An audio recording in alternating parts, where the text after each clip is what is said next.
भगवान बुद्ध अपना परिवार, सगे संबंधी, सुख सुविधाएं त्याग कर आत्मज्ञान की खोज में भटक रहे थे।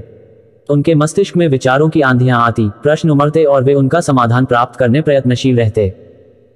वे आत्मज्ञान की प्राप्ति के लिए कई स्थानों का भ्रमण कर रहे थे, कठोर जीवन शैली का पालन कर रहे थे, कई कष्ट सहते हुए कठोर तप कर रहे थे, किंतु फिर भी आत्मज्ञान से वंचित थे।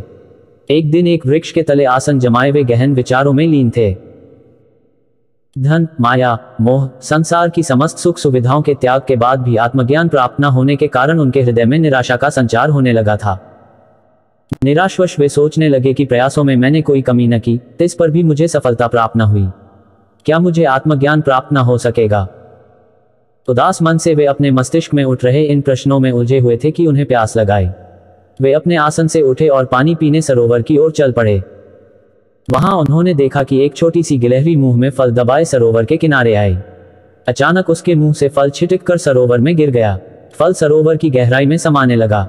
गिलहरी तुरंत सरोवर में कूद पड़ी और उसके जल से अपने शरीर को भिगोकर बाहर आ गई। बाहर आकर उसने अपने शरीर से पानी झड़ाया और फिर सरोवर में कूद गई। ये क्रम उसने जारी रखा। वो सरोवर में कूदती और खुद को भिगोकर बाहर आ जाती, उसके बाद शरीर से पानी झड़ाकर फिर सरोवर में कूद जाती।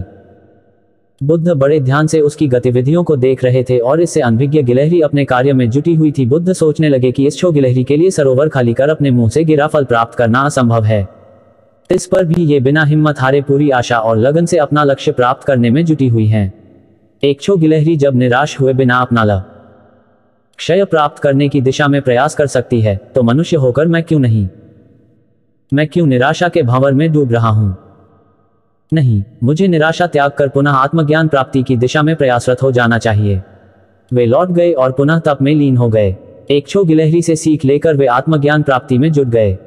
एक दिन उन्हें आत्मज्ञान प्राप्त हो गया और वे बुद्ध कहलाए। दोस्तों, लक्ष्य कितना ही कठिन क्यों ना हो, लक्ष्य प्राप्ति के मार्ग में कितनी ही बाधाएं क्यों ना आ जाए, आप खुद को निराशा के भंवर में फंसा हुआ क्यों ना पाएं, हिम्मत हारे बिना अनवरत प्रयास करते रहे, सफलता अवश्य प्राप्त होगी।